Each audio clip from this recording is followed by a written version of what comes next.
নমস্কার বন্ধুরা, ভাগ্যজগৎ চ্যানেলে আপনাদের সকলকে জানাই স্বাগত।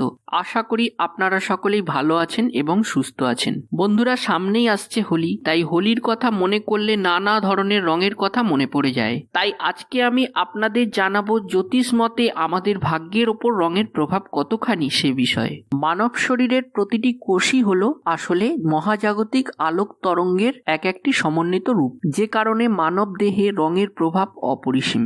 যেমন লাল রং স্নায়ুকে উজ্জীবিত করে এবং শক্তি প্রদান করে, হলুদ রং নার্ভকে করে তোলে সক্রিয়, কমলা রং থাইরয়েড গ্রন্থিকে কার্যকরী করে তোলে, পেশি এবং হাড়কে সুগঠিত করে সবুজ রং, আত্মমর্যাদা বোধ বৃদ্ধি করতে বেগুনি রং। কার শরীরে কোন রং প্রয়োজন এবং কতটা প্রয়োজন সেটা আমাদের জ্যোতিষশাস্ত্রে অবশ্যই দেওয়া আছে। এই যে প্রতিটি স্টোন বা রত্ন পাথর আমরা পরিধান করি, এটি আসলে মহাজাগতিক একটি রশ্মি যেটা আমাদের শরীরে অ্যাবজর্ব করে। ভিডিওটি শেষ পর্যন্ত দেখতে থাকুন। তবে তার আগে ভাগ্যজগৎ চ্যানেলটিকে এখনো সাবস্ক্রাইব না করে থাকলে অবশ্যই সাবস্ক্রাইব করে রাখুন এবং পাশে দেওয়া বেল আইকনটিকে ক্লিক করতে ভুলবেন না, যাতে আমার পরবর্তী ভিডিও আপনাদের ফোনের নোটিফিকেশনে দেখা যাবে। চলে আসি আজকের মূল পর্বে। রং আমরা করে থাকি আমাদের বাড়ি, গাড়ি, সর্বত্রতে। কোনো জাতক বা জাতিকা বা কোনো ব্যক্তি নিজের মনের অনুভূতির প্রতিফলন মাত্র। আর এই রং জ্যোতিষশাস্ত্র, বাস্তুশাস্ত্র এবং সংখ্যাতত্ত্ব বিদ্যা সহ লাল কিতাবে অত্যন্ত গুরুত্ব কিন্তু পেয়েছে।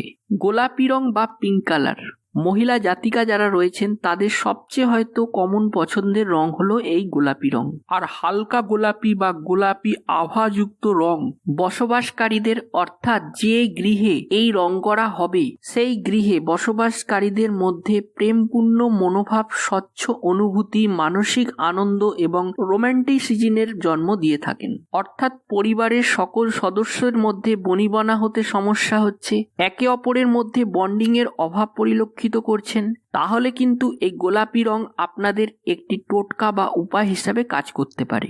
এরপর সবুজ রং বা গ্রিন কালার নিয়ে আলোচনা করব।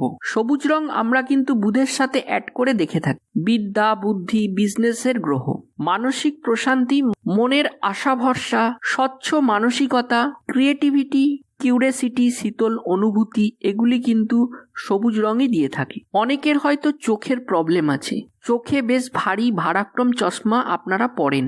ডাক্তাররা কিন্তু বলে থাকেন মাঝে মাঝে একটু চশমা খুলে সবুজ গাছপালার দিকে তাকিয়ে থাকবেন। এটি আপনাদের চোখের ক্ষেত্রে অত্যন্ত উপকারী। যদি আপনাদের আর্থিক জীবনে শ্রীবৃদ্ধি না হয়, পকেটে একটি সবুজ রুমাল রাখবেন। যে সমস্ত ব্যক্তিরা বিজনেস করেন, একটি সবুজ রুমাল সর্বদাই নিজের সাথে রাখা উচিত। এতে মনের শক্তির সাথে সাথে আর্থিক শ্রীবৃদ্ধিও ঘটে। ব্যবসা বাণিজ্য থেকে সকল স্থানেই আপনার মান সম্মান, প্রভাব প্রতিপত্তি এগুলিরও কিন্তু বৃদ্ধি হয়। এরপর আমরা হলুদ রং বা ইয়েলো কালার নিয়ে আলোচনা করব। আপনারা তো জানেনই যে হলুদ রং গুরুদেব বৃহস্পতির রং কিংবা বৃহস্পতি গ্রহের রং। হলুদ বা সোনালী আভার রং শক্তির সঞ্চারক, মানসিক শক্তিকে বাড়িয়ে জীবনে এগিয়ে চলার শক্তি যোগায়, উইল পাওয়ার বা ইচ্ছা শক্তি বৃদ্ধি করে, অর্থাৎ ক্রিয়েটিভ সেক্টরে একজন ব্যক্তির ন্যাক বাড়িয়ে দেয়। জ্ঞানের প্রতি আগ্রহ, আধ্যাত্মিক চিন্তন চেতনার প্রতি নিজের আকর্ষণকে বৃদ্ধি করে থাকে। হলুদ রং শ্রীবৃদ্ধির রং, সে আর্থিক হোক, সামাজিক হোক কিংবা মানসিক হোক, শ্রীবৃদ্ধির কারক বলে মনে করা হয়েছে হলুদ রংকে। তাই কোনো গৃহে হলুদ রং করা কিন্তু অত্যন্ত শুভ। বিশেষ করে কোনো মন্দিরে হলুদ রং করা আরো শুভ হিসাবে মনে করা হয়েছে, কারণ বৃহস্পতি হচ্ছেন দেবতাদেরও গুরু। এবার আমরা আলোচনা করব ব্লু কালার বা নীল রংকে নিয়ে। এটি কিন্তু শনি মহারাজের সঙ্গে আমরা নীল রংকে অনেকটাই অ্যাড করে দেখি। যদিও শনির সঙ্গে আমরা ব্ল্যাক কালারকে প্রপারলি অ্যাড করে দেখি, তবে যেহেতু শনির প্রতিকার হিসাবে নীলা পরিধান করা হয়, তাই নীল রংকেও আমরা শনির প্রতিকার হিসাবে ধরি। নীল রং শূন্যতার কারক, এটি আকাশের প্রতীক। নীলাভ রং বা আকাশী রং পরিবারের আশা উন্নতির প্রতীক, তবে কালচে নীল রংকে এড়িয়ে চলতে হবে। অত্যাধিক ডিপ ব্লু কালার এটি কিন্তু আদেও শুভ নয়, এটি নেতিবাচক শক্তিকে আকর্ষিত করে। তবে হালকা ব্লু কালার বা স্কাই ব্লু, নেভি ব্লু এগুলি কিন্তু আমাদের মানসিক যে কোনো চিন্তা ভাবনা বা চিন্তাধারা সেগুলিকে স্বচ্ছ করে। পর সমালোচনা, পরচর্চা, পরনিন্দা, রাগ, বিদ্বেষ, হিংসা, ঘৃণাকে করা থেকে আমাদেরকে বিরত রাখে। পরিবারের প্রত্যেকটি সদস্য একে অপরের সাথে যেখানে সুখ শান্তি, তা এই নীল রং থেকেই সমৃদ্ধ বা পরিলক্ষিত হয়। আপনাদের অফিসে কিন্তু এই নীল রং ব্যবহার করতেই পারেন। এরপর আমরা আলোচনা করব লাল রং বা রেড কালার নিয়ে। লাল রং যৌবন, লাল রং যৌনতা, লাল রং প্রতিবাদের প্রতীক।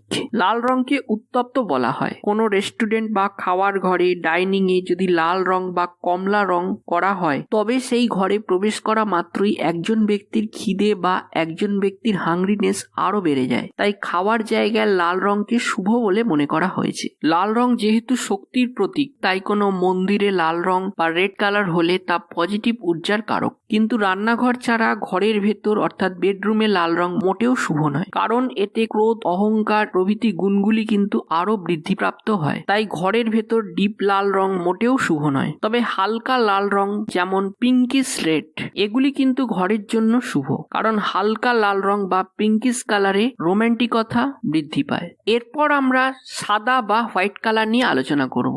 বর্ণালীর সবকটা রংকে মিশিয়ে দিলে যা মেলে তা হলো সাদা। শুদ্ধতা আর সারল্যের রং সাদা। একে নিরপেক্ষ রঙও বলা যেতে পারে। সত্যনিষ্ঠ ধার্মিক মানুষের পছন্দের রং এটি।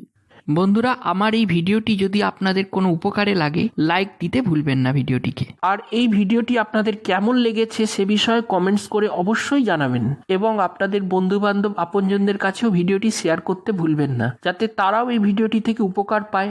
এবং ভবিষ্যতে জ্যোতিষমূলক কী ধরনের ভিডিও দেখতে আপনারা পছন্দ করেন সে বিষয়ে কমেন্টস করে অবশ্যই জানাবেন, যাতে আমি আপনাদের পছন্দ বিষয়গুলির ওপর ভিডিও আপনাদের দিতে পারি। এবং এই ধরনের জ্যোতিষমূলক ভিডিও দেখতে অবশ্যই চ্যানেলটিকে এখনো সাবস্ক্রাইব না করে থাকলে সাবস্ক্রাইব করে রাখুন।